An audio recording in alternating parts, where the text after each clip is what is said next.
Magandang araw mga kababayan. This is Dante Klink ang II, Chairperson of the Commission on Filipinos Overseas.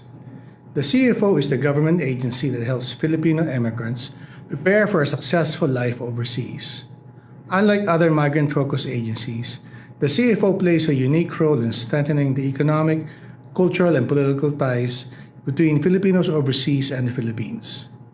Even before our kababayan leave for foreign lands, CFO equips immigrants with information and helps them easily integrate into their destination countries and prepares them to become successful ambassadors of Filipino culture and excellence.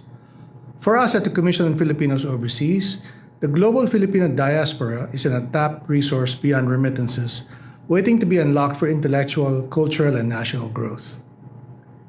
As we strengthen a fabric that connects the global Filipino community through various programs and initiatives, we transform the challenges of brain drain into opportunities of brain gain. The CFO seeks to nurture the strong sense of Filipino community across the globe, while also encouraging them to contribute to the nation's development. We thank Radyo Pilipinas for giving us this platform to the challenges and triumphs of migration and development. We hope that the global Pinoy will be made aware of the programs and services that empower them toward meaningful migration and pave the way to immigrant success. Tandaan kabayan, para sa inyo ito, mabuhay ang bagong Pilipinas.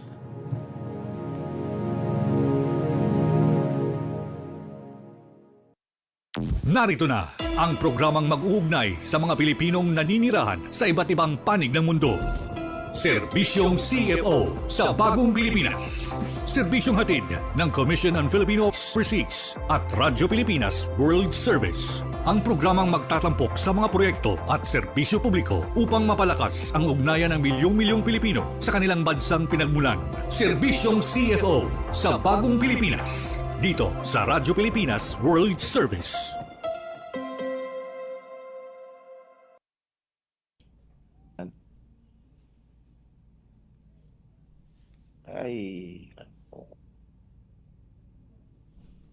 Why are we not? Tinig ng bayan, lakas ng katotohanan. Himpapawid na may layuning paglingkuran ang sambayanan. Sa bawat kwento may diwa ng serbisyo at sa bawat balita may puso at paninindigan. Ito ang Serbisyong CFO sa Bagong Pilipinas. Serbisyong CFO sa Bagong Pilipinas. Dito sa Radyo Pilipinas World Service. Magandang araw Luzon, Visayas at Mindanao. At magandang araw po sa lahat ng Pilipino saan man sa mundo. Ito ang tambalang Jairus Padlang Bayan at Ares Gutierrez. Kayo'y nakikinig sa Serbisyong CFO sa Bagong Pilipinas, handog ng Commission on Filipinos Overseas at ng Radyo Pilipinas World Service. Ngayon po mga kababayan ay Martes, Abril, araw ng 14 po, sa taong 2026. Magtungo po tayo sa mga balita na may kinalaman sa ating mga overseas Pinoys. Nandito na ang mga mahahalagang balita at anunsyo mula sa Commission on Filipinos Overseas. Balitang CFO. Balitang CFO. Dito lamang sa Radyo Pilipinas World Service. CFO highlights anti-trafficking efforts and diaspora engagement in National Reintegration Fair for repatriated OFWs. Balinkbayan project of the Commission on Filipinos Overseas strengthens partnership with Pasig City Government. Nominations for the 2026 Presidential Awards for Filipino individuals and organizations is still open. Nandito na ang mga mahahalagang balita at anunsyo mula sa Commission on Filipinos Overseas. Balitang CFO. Balitang CFO. Dito lamang sa Radyo Pilipinas World Service. The Commission on Filipinos Overseas was among the national government agencies that participated in the Bagong Pilipinas Bayanihan para sa Balikbayang Manggagawa, National Reintegration Network and Job Fair. The pilot event, which was held in Quezon City, was organized by the Department of Migrant Workers in coordination with over 25 government agencies that included the CFO. The reintegration fair was organized to OFWs who were repatriated from the Middle East due to the conflict involving Iran and the United States.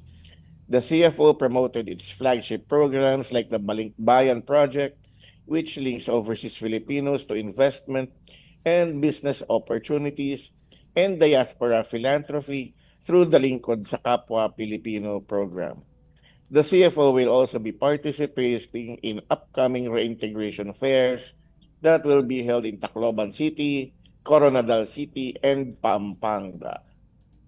Nandito na ang mga mahahalagang balita at anunsyo mula sa Commission on Filipinos Overseas. Balitang CFO. Balitang CFO. Dito lamang sa Radyo Pilipinas World Service. Secretary Dante Clink ang the second of the CFO together with the Balikbayan project team met with Pasig City Mayor Vico Soto in expanding existing partnerships to reach further overseas Filipinos coming from Pasig, mainly through business and investment opportunities. In addition, Secretary Ang proposed involving Pasig City with the youth leaders and the diaspora program of the CFO, another CFO program focusing on cultural immersion where overseas Filipino youth could engage in crafting local policies and governance practices through CFO's partnership with the city. Mayor Soto, who eagerly expressed Pasig support, committed the LGU's support to CFO programs,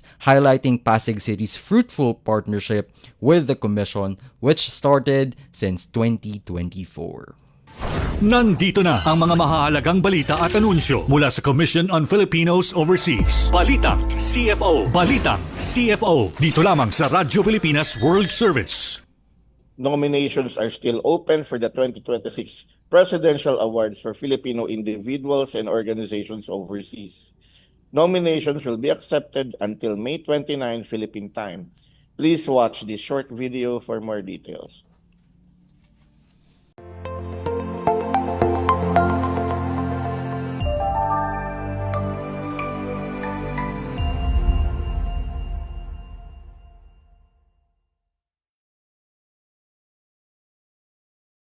From every corner of the world, the Filipino spirit shines through compassion, excellence, and service. Wherever they may be, our kababayans continue to bring honor to the nation.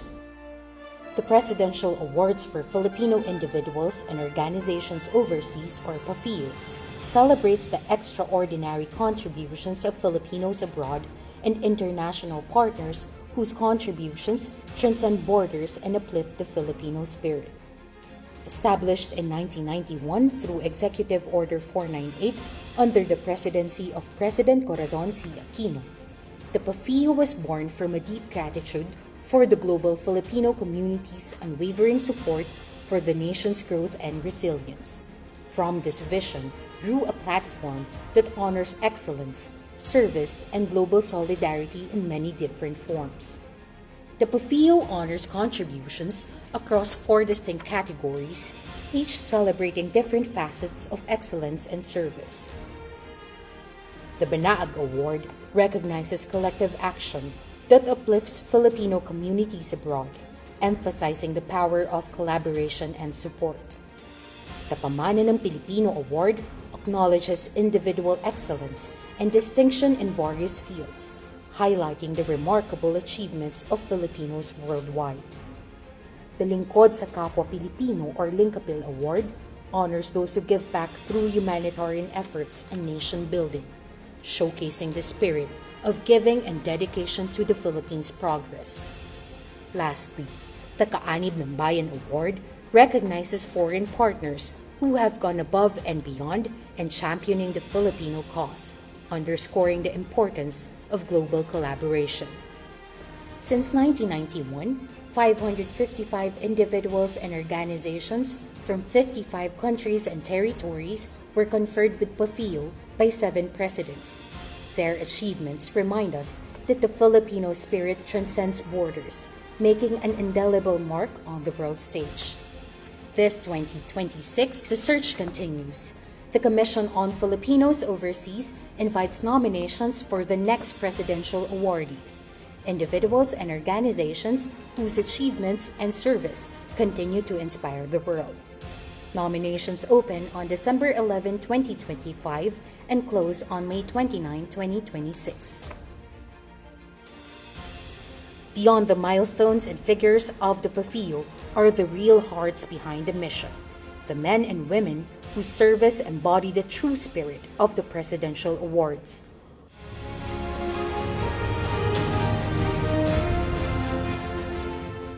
Visit the PAFIO website to know more about the awards and download the nomination form from the QR code and official links provided.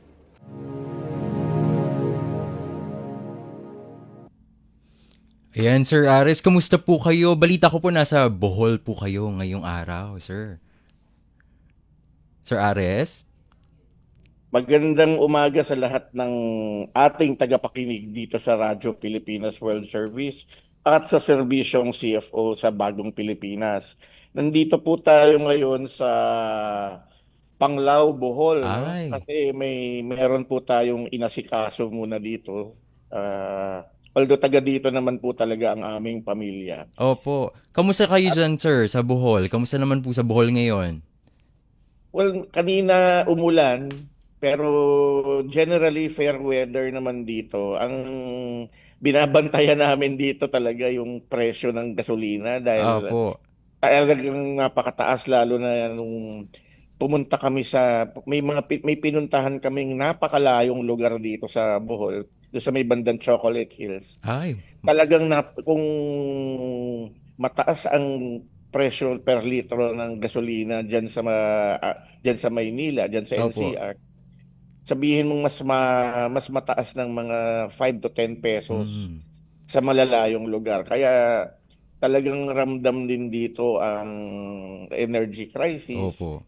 Meron pa rin namang mga turista, pero nakapansin-pansin na hindi ganun karami ang nagbabiyahe ngayon. Grabe Dahil talaga po, no? Sa mahal din ng medyo bilihin po talaga. naghihigpit din ng sinturon. So, Opo. nonetheless, very promising naman. Kasi itong Bohol kasi ni Jairus, overseas Filipino-driven din ang ekonomiya dito, Yes, dahil maraming Marami po seafarers na taga Bohol, dahil dito nagsimula yung Philippine Maritime Institute. Opo. So, Actually, maraming seafarers dito sa Bohol. opo, Kaya Sir Ares, no? driven din ito ng overseas Filipinos, itong lalawigan ng Bohol. Kaya napakalaking contribution po rin talaga ng Bohol. At Lalong-lalo na sa maiba- ating mga overseas Pinoys, no, sir? Oo. Pero ganun din po nga sa Maynila, Sir Ares, napakainit din po dito naman.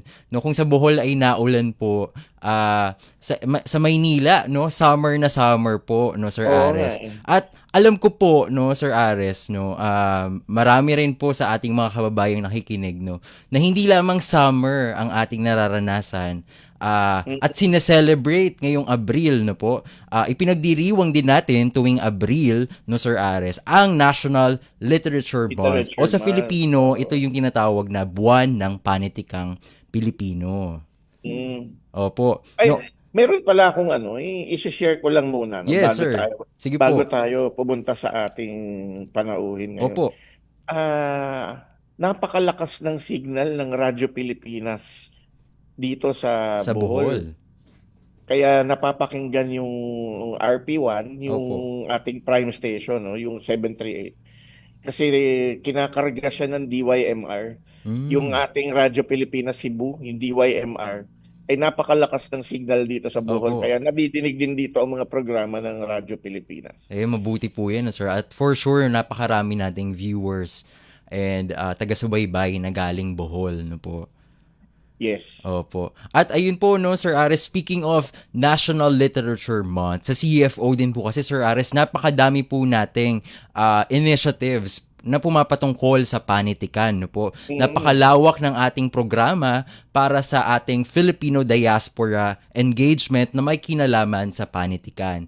Iilan lamang dito yung Virtual Centro Rizal Series na programa ng CFO in partnership with the National Commission on Culture and the Arts, as well as yung ating partnerships sa iba't ibang Philippine schools overseas, no po, na para pagyamanin palalo ang ating Filipino culture, hindi lamang ang literature, no, Sir Ares? Mm. Opo. At ngayong araw no po, no, napaka-exciting, talaga nga namang napakapalad po natin no na tayo ay magkakaroon ng isang panauhin na siyang isang haligi sa Philippine literature, no po. Yeah. Siya rin ang tumutulong sa ating mga kabataan maging sa overseas sa pagpapausbong ng pag-ibig sa bayan sa pamamagitan ng pagbabasa at malikhaing pagsulat. Mm. Ayan, Sir Ares. Kilala niyo po ba itong guest natin, sir? Kakilala ko si Ma'am Opo. dahil din sa kanyang ama Opo. na talagang kung haligi si Dr. Annie ng panitikan, Yes. etong ang kanyang father ay pundasyon ng Pundasyon. panitikan sa ating bansa. Opo, no? Saka nagkaroon din ako ng proyekto with Adarna House nung ako'y nasa Quezon City Government. Ayun po pala, no, sir. Very familiar na po pala kayo sa Adarna House at sa ating magiging Oo. guest for today. No po, malaki ang ginagampanan ng ating guest sa paghubog ng isip at puso ng ating mga kabataan, lalong-lalo na sa pagpapaigting ng pagmamahal sa sariling bayan.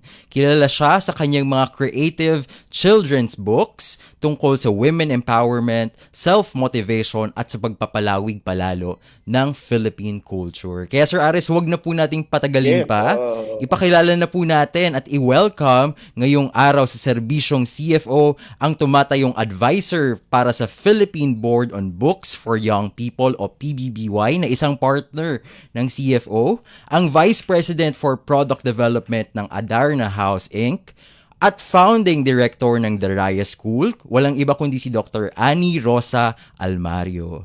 Ayan po, Dr. Annie, welcome po sa serbisyong Welcome po, CFO. Dr. Annie.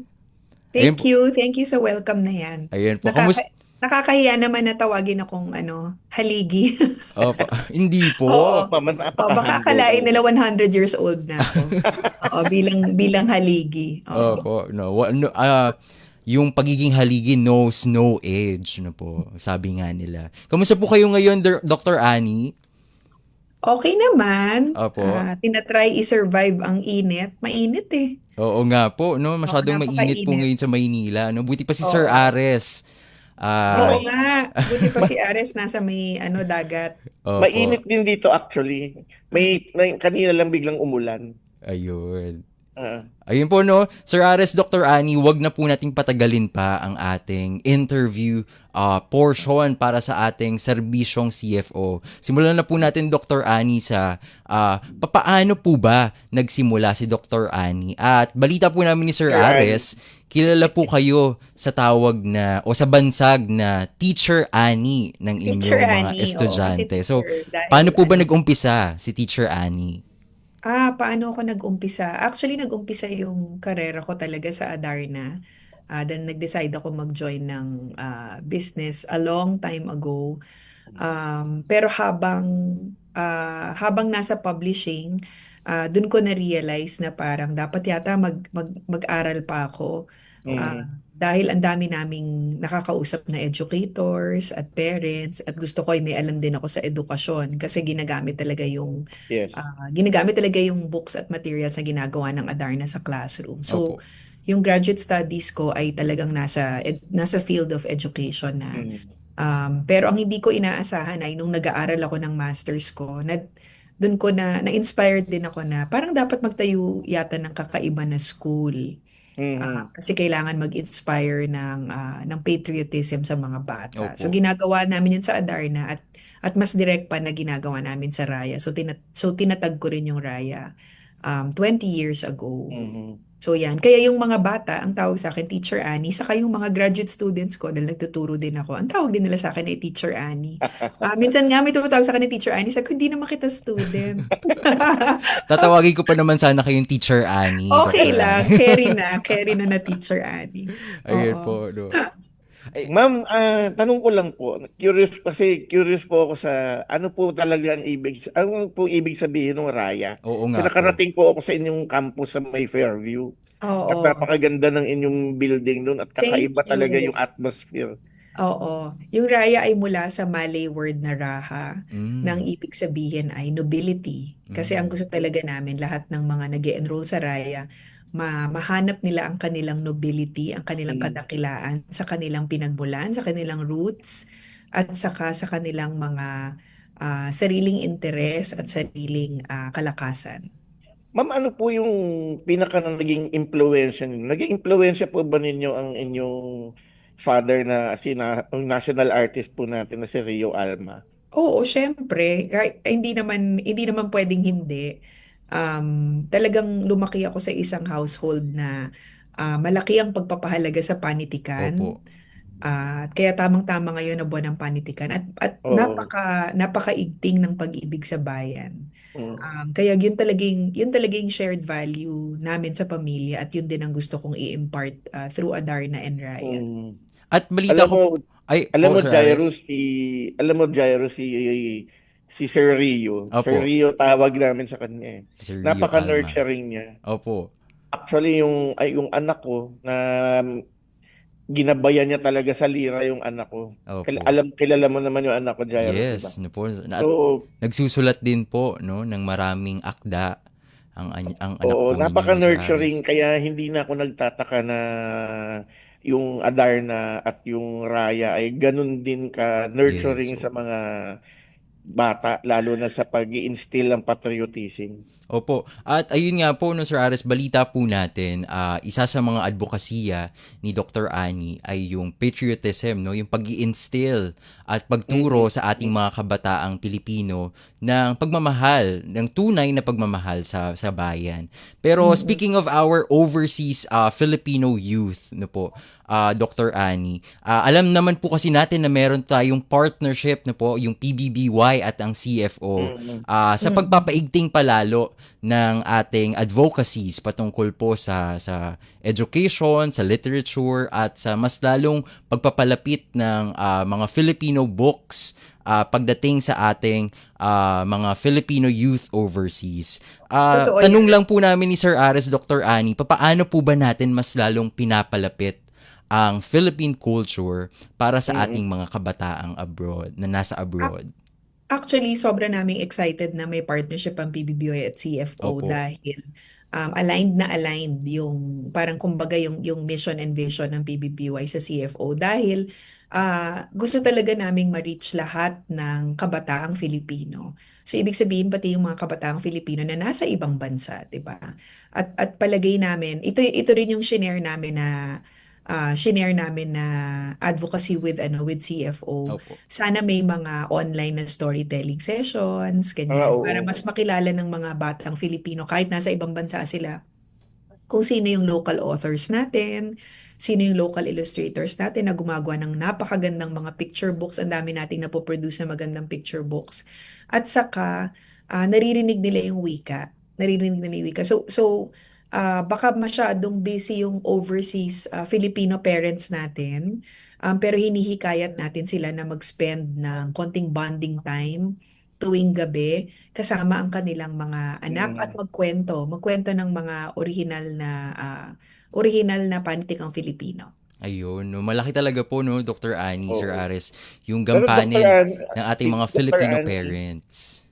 Dr. Annie, bukod po sa children's books, meron po ba kayo, kasi di ba digital na yung ating Ang atmosphere panahon ngayon eh. ngayon, no, sir? Yung panahon ngayon ay Opo. digitized. So meron din po ba tayong, aside from books or e-books, meron po ba tayong ibang platforms na ginagamit para isulong yung literaturang Pilipino? Oo, may mga e-books din na na Filipino, pero siguro yung gusto nating i-emphasize ngayon dahil yung kabataan ngayon bombarded din ng technology, 'di ba? Ang Oo dami nga. Opo. nilang apps. Pag pumunta sila sa YouTube, ang dami nilang content na makikita doon. Sana maka-offer tayo ng alternative doon na content na mas sineselebrate yung kultura natin sa yung wika natin. Mm. Wikang Filipino. At Dr. Annie, alam ko po kayo rin po ay naging isang Fulbright scholar, no po.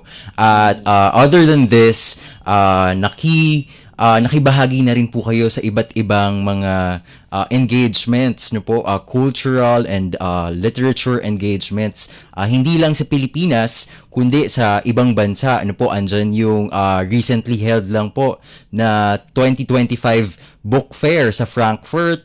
Andyan po yung 2025 Bologna Children's Book Fair sa Italy, as well as napakaraming pa pong mga celebrations, events na may kinalaman po sa sa pag-promote ng Philippine literacy, no po. Papaano po itong mga engagements natin, Dr. Annie, mas nakakatulong para sa ating advokasya na sa kabila po ng ating mga overseas Filipinos na malayo sila sa kanilang bansa, ay nagkakaroon tayo ng tinatawag na brain gain, no po. Papaano po nakakatulong itong mga engagements na ito, Dr. Annie? Alam mo, buti na-mention mo tong mga book fair na to dahil special guest tayo ang guest of honor sa Frankfurt Book Fair last year. So, may delegation tayo na napakalaki na nagmula sa Pilipinas na binubuo ng mga writers, mga historian, mga artists, mga Opo. illustrators, mga designers and publishers. At nagpunta tayo sa Frankfurt at showcase natin yung panitikan natin. At talagang ang ganda-ganda ng pagtanggap nila sa atin dahil punong-puno din at busog na busog sila dun sa literary program na hinanda natin para sa kanila. Palagay ko mahalaga yung pakikilahok natin sa mga book fair na to. Ang Frankfurt Book Fair ang pinakamalaki at pinakamahalagang book fair sa mundo. Ang Bologna Book Fair naman ang pinakamalaki at pinakamahalagang book fair sa children's literature. So tuwang-tuwa kami kasi last year talagang kitang-kita mo ang lakas ng presence ng Pilipinas sa mga book fair na to dahil na-meet ng international audience yung authors natin at na-meet din nila yung mga libro natin. At pag na-meet nila yung panitikan natin at ang mga authors natin, parang nagiging mas familiar sila sa Filipino experience, iba, and Filipino culture. So tuwan-tuwa kami na i-highlight yun. So napakahalaga na magpatuloy ang ating participation. Sana nga matigil na ang gera. Kasi hindi Kaya rin nga tayo po. natuloy magpadala ng delegation sa Bologna ngayon, nangyayari ngayon.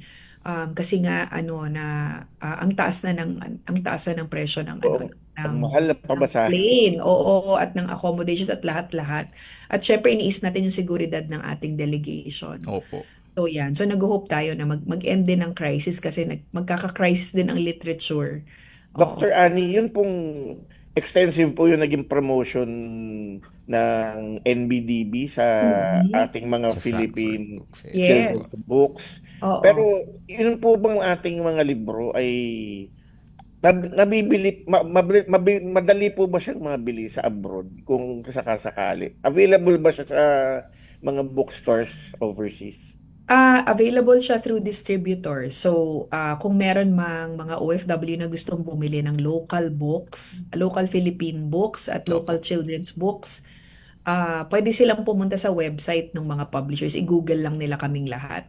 So, lahat kami may mga online store at halos lahat sa amin ay may distributor sa Europe at sa North America. Okay. Opo. At sa katunayan, no po, Dr. Annie, napakarami po talagang magagaling na local Filipino authors and publishers, no po, na dapat ay mas makilala pa, lalong-lalo na ng ating mga overseas Filipino youth, no po, para mas mapalapit sila sa ating kultura, maging sa ating kasaysayan at sa ating istorya, no po, Dr. Annie, Sir Ares. Alam mo, Jairus, Opo. nung ang napansin ko dyan dati, lalo na nung ako imigrante rin, Yes, sir. laging naghahanap ng maipapasalubong na mga, yun nga, ano bang pwedeng ipasalubong marami kasing bata mga Pilipinong bata na nasa abroad, yung mga Opo. sinama ng mga magulang. Totoo.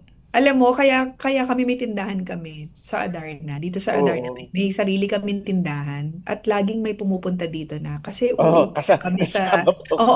uwi na kami sa US, kailangan ko magpasalubong at para sa ganitong edad or ikukwento nila sa amin na hindi siya masyado marunong magtagalog. Opo. Ano kayang libro yung pwede namin gamitin bilang panimula sa pagtuturo ng Tagalog. So So yan. So natutuwa kami pag yun ang pinapasalubong at natutuwa rin kami Actually, nakakuha ng feedback. actually, ma'am, malaking bagay yung participation ninyo ng mga book fairs. Kasi naalala ko, ma'am, nagkaroon kayo ng display sa Gateway. Hmm. Sa Gateway Mall, Sa nagkaroon sila Cubao, ng sir. display, Jairus, ano. Opo. And then, nagkataon namang pakalat-kalat ako doon. At that time, nasa Quezon City government ako. Nakita ko meron silang libro tungkol sa paghahanda ng go bag. Hmm. So, nung nagkaroon kami ng budget for education campaign on disasters, nagpa-order ako agad ng maraming libro ng Libro, sir. Adarna. At ipinakalat namin yun sa lahat ng libraries at school sa Quezon Opo. City. At malaking bagay talaga yung promotion ng mga books kasi nakikita rin ng mga tao kasi yung iba alam nilang may hinahanap sila pero hindi nila yun kaagad nakikita kung hindi nila nahahawakan yung libro. Oo nga po no Sir Ares, maganda po na nagiging avenue no po, lalong-lalo na yung ating mga libro ni Dr. Annie sa Maganda nga pagkakaroon. sana kung may display ng Adarna doon sa CFO, di ba? Oo Ang nga po Sir Ares, soon no po, pagsisikapin po natin Sabihan natin si trabahuhin Seki. yan. Oo, No po. oo. Yes, no po. Kasi mama, ang daming bata na meron kasi kaming child minding space sa CFO. May mga bata doon na nandun, habang hinihintay yung magulang nila. Oo Eh, nga po. dadalhin din naman nila sa abroad yung mga bata. Eh, di, kung makita nilang may mga children's books in Filipino doon, baka lalo silang maengganyo na magbasahin yung mga libro. Actually, magandang panimulayan no po na bago sila umalis ng Pilipinas ay bit-bit na nila sa tulong ng CFO at ni Dr. Annie yung ating kultura no po, yung ating panitikan no po. Dr. Annie, nabanggit niyo po kanina yung may kinalaman sa smart parenting no po. At siguro po for our last question, dahil nalaman po namin ni Sir Ares na kayo po ay ginawaran ng Smart Parenting Game Changers Award na po last year. At kanina po, kakasabi nyo lang po na mahalaga talaga yung gampanin ng ating mga Filipino parents no po. Lalong-lalo na siguro sa mga nasa abroad no na nawala dito po physically sa ating bansa. May masasabi po ba kayo, Dr. Annie, sa ating mga tagapakinig ngayon na mga magulang, hindi lamang yung ating mga Filipino youth no po, sa pagpapaigting palalo ng Philippine culture sa kanilang mga pamilya? Ako ang masasabi ko lang ay talagang kailangan ng malaking effort Opo. mula sa mga magulang na hindi mamatay ang koneksyon ng mga anak nila sa Pilipinas. At magagawa talaga natin to sa isang epektibong paraan ng pag-share ng panitikan sa kanila. Opo. Pag-share ng mga libro. Yung talagang mag-spend ng time to tell stories. Tapos parang gawing springboard yung storytelling to more stories about our country, about their time in the Philippines. Para mas mahikayat din yung mga anak nila na maging connected, maging interested at mahalin pa ang ating bayan. Tama. So, nag-start talaga lahat yan sa kwento, 'di ba? Kaya importante na expose sila sa pelikulang Pilipino, Opo. sa 'di ba, sa libro, nakilala nila yung mga prominent na Filipino, ikukwento yun ng mga magulang. Hindi nila yan malalaman on their own. Kailangan talaga isa pusod ng mga magulang tong gampanin na to, as you said. Ayun, maraming salamat po, Teacher Annie, Teacher Annie na po ang tatawagin Estudyante ko pa sa inyo. kita. Mag-e-enroll pa lang po, Dr. Annie. Kaming dalawa po ni Sir Ares. Kindergarten.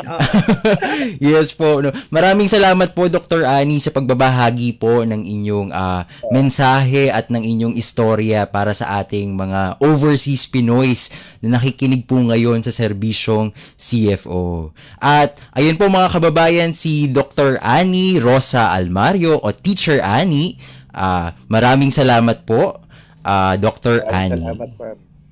Thank you. Serbisyong CFO sa Bagong Pilipinas. Dito sa Radyo Pilipinas World Service. At nagdaan na naman ng isang episode ng ating programa para sa ating mga overseas Pinoys. At sa bawat kwento, sa bawat impormasyon, at sa bawat serbisyong hatid ng CFO, layunin naming mas mapalapit ang gobyerno sa lahat ng Pilipino saan man sa mundo. Tandaan kababayan, basta't balita at serbisyo publiko. CFO kasama mo saan man sa mundo. Hanggang sa muli, ito ang Serbisyong CFO sa bagong Pilipinas. Narito na ang programang mag-uugnay sa mga Pilipinong naninirahan sa iba't ibang panig ng mundo.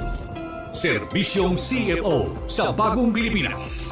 Serbisyong hatid ng Commission on Filipino Overseas at Radyo Pilipinas World Service. Ang programang magtatampok sa mga proyekto at serbisyo publiko upang mapalakas ang ugnayan ng milyong-milyong Pilipino sa kanilang bansang pinagmulan. Serbisyong CFO sa bagong Pilipinas. Dito sa Radyo Pilipinas World Service.